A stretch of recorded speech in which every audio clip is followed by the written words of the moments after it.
नमस्कार। खबरों की खबर में आपका स्वागत है। बीबीसी के दफ्तरों पर आईटी के 50-60 अधिकारी अचानक से आ धमके तो देश में बवाल मच गया। कांग्रेस पार्टी कूद पड़ी, तृणमूल कांग्रेस, ये तमाम लेफ्ट लिबरल कमाल ये छाती पीटना शुरू कर चुके कि देश में डेमोक्रेसी खत्म हो गई, ये इमरजेंसी आ गई, ये अघोषित इमरजेंसी है। कांग्रेस पार्टी के राष्ट्रीय प्रवक्ता मैदान में कूद पड़े कि आय हाय हाय क्यों कर रहे हो बीबीसी के खिलाफ, ये डॉक्यूमेंट्री बनाना कोई जुर्म हो गया, डॉक्यूमेंट्री की वजह से बदले की कार्रवाई की जा रही है।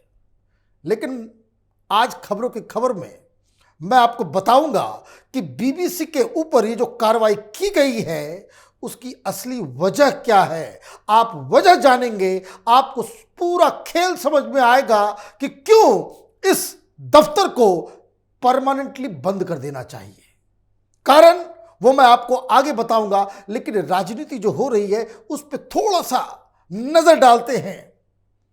कांग्रेस पार्टी सबसे पहले आई, तमाम पत्रकार पीछे पीछे आए, टीएमसी भी बाद में महुआ मोइत्रा के जरिए आ गई कि ये तो अघोषित इमरजेंसी आ गई। बहुत सारे पत्रकार लिख रहे हैं कि बीबीसी वालों को यह समझ में नहीं आया कि ये हिंदुस्तान है या मोदी सरकार है, यहां फासिज्म चल रहा है। आप मोदी के खिलाफ गुजरात के ऊपर कोई भी कमेंट्री करोगे, कुछ भी लिखोगे, कुछ भी बताओगे तो आपको यहां पे बोलने नहीं दिया जाएगा, और इसलिए ईडी का छापा पड़ गया। ये जिनके यहां छापा पड़ा उन्होंने अभी अभी ये बीबीसी की तरफ से एक बयान आया कि आईटी के कुछ अधिकारी हमारे यहां सर्वे करने आए हुए हैं और हम उनके साथ फुल्ली कोऑपरेट कर रहे हैं। कोऑपरेट करने के अलावा कोई दूसरा चारा भी नहीं है।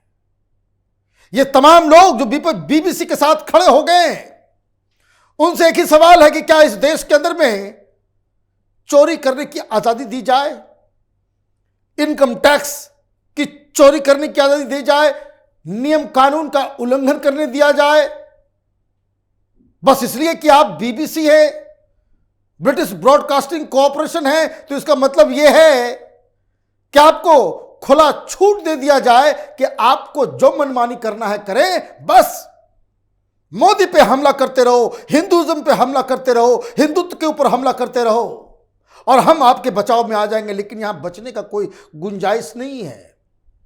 मैं आपको बता दूं, खटिया खड़ी हो गई है बीबीसी वालों की।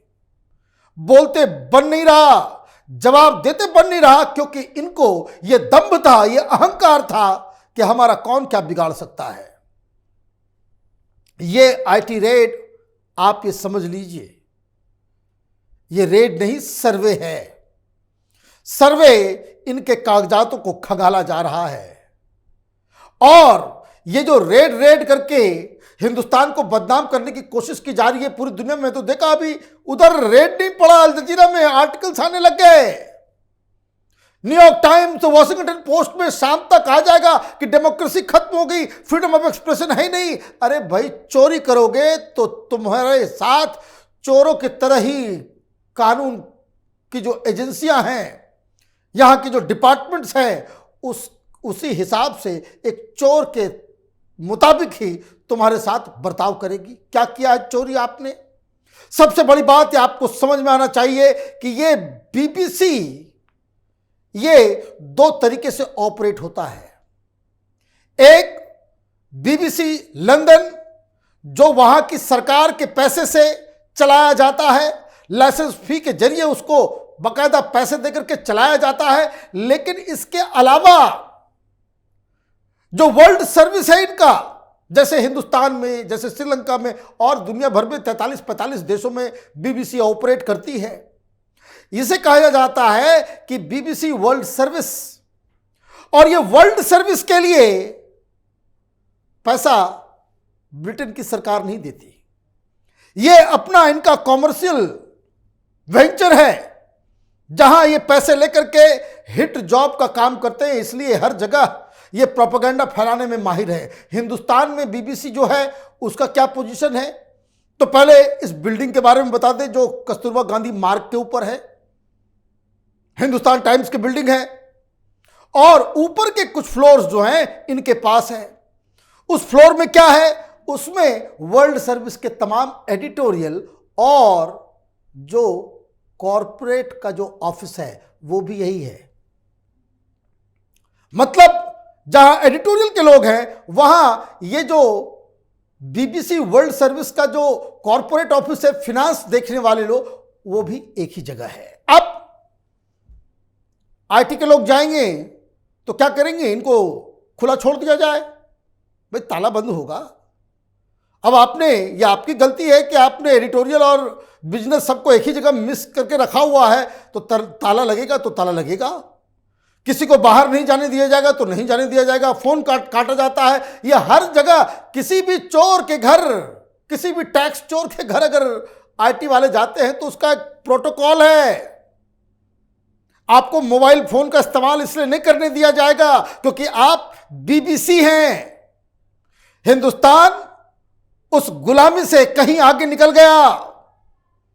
आप ब्रिटिश ब्रॉडकास्टिंग कॉर्पोरेशन होंगे, लंदन में होंगे, हिंदुस्तान में तो आपको हिंदुस्तान के कानून का पालन करना पड़ेगा। और सबसे बड़ी बात, ये बवाल मचाया जा रहा है, ओ माय गॉड, फोन जब्त कर लिए गए, लैंडलाइन हटा दिया गया। ये सिंपल प्रोसीजर है, प्रोटोकॉल है, हर जगह होता है।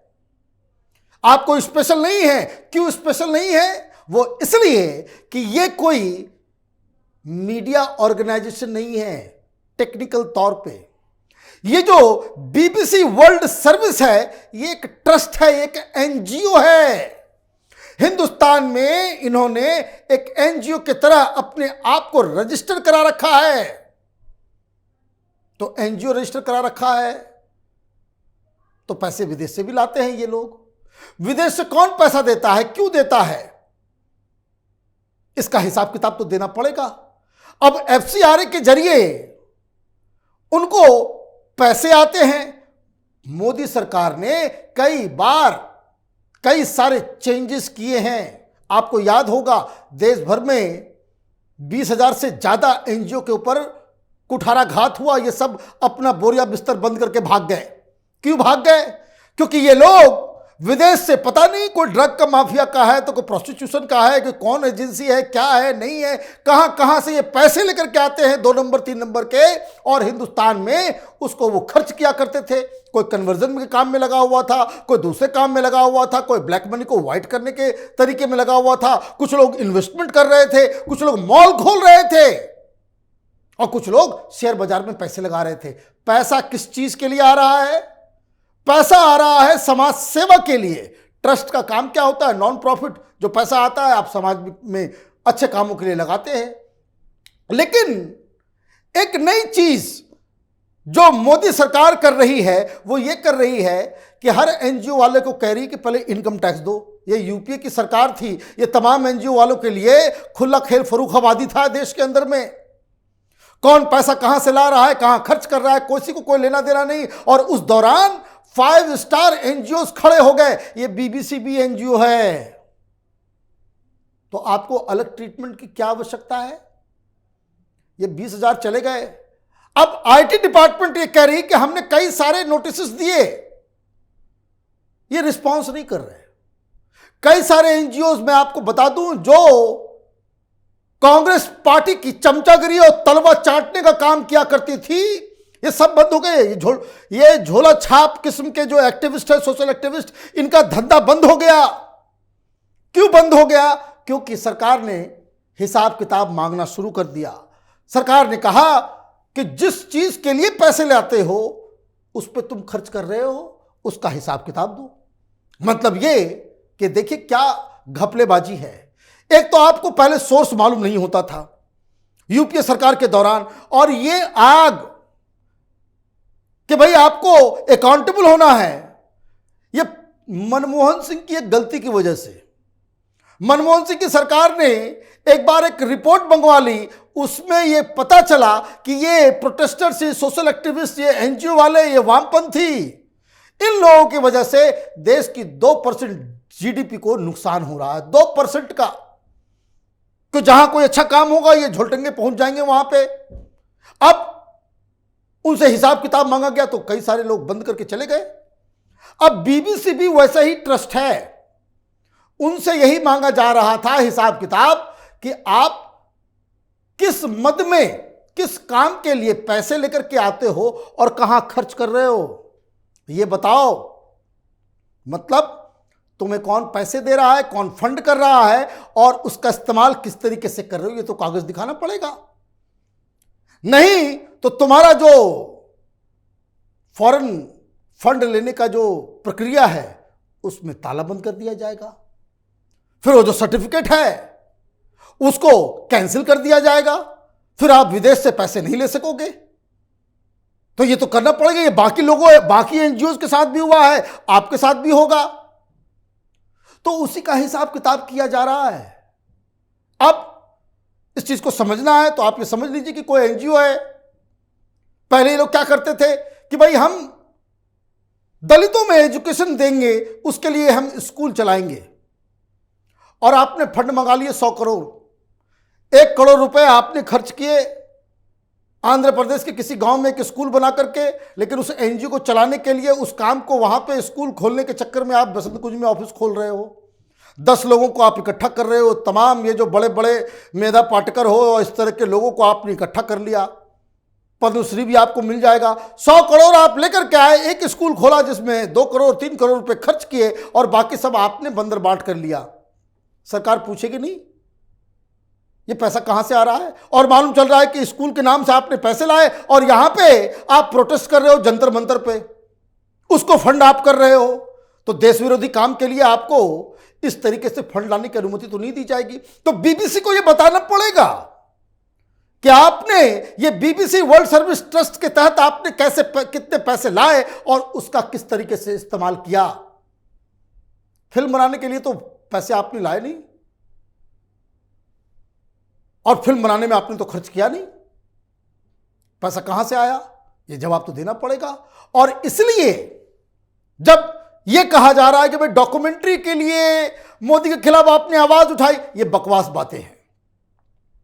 आप कानून की नजर में एक एनजीओ की तरह रजिस्टर्ड हैं। You will be treated like any other NGO. आपको विदेश से पैसा आ रहा है, बाकी एनजीओ से मांगा जा रहा है हिसाब किताब दो, आपको भी हिसाब किताब देना होगा। और अगर हिंदुस्तान में काम करना है तो हिंदुस्तान के नियम कानून को फॉलो करना होगा। आप इधर उधर के 2 नंबर 3 नंबर पैसे को आप लेकर के आए किसी और कारण के लिए कि हम समाज सेवा में खर्च करेंगे। और भाई बीबीसी कौन सा समाज सेवा कर रही है देश के अंदर में? यह तमाशा हो रहा है। यह हिंदुस्तान है, कोई धर्मशाला नहीं कि जहां आप इस तरह के पालतू लोगों को आप पालो विदेशी पैसे से और उसके बाद आप देश में रह करके देश के खिलाफ ही एजेंडा चलाओ। हिंदुस्तान की आर्मी के खिलाफ आप पूजा करो, आतंकवादियों की, नक्सलियों की, तो ये तो नहीं चलेगा। और जब मैं ये रिकॉर्ड कर रहा हूं, आईटी के अधिकारी अभी भी अंदर है, जांच पड़ताल चल रही है। जब ये बाहर आएंगे तो क्या खबर आती है उस पर हम फिर अगला वीडियो बनाएंगे। तब तक आप देखते रहिए कैपिटल टीवी। हमारे वीडियोस को लाइक कीजिए, शेयर कीजिए और हमारे चैनल को सब्सक्राइब कीजिए। धन्यवाद।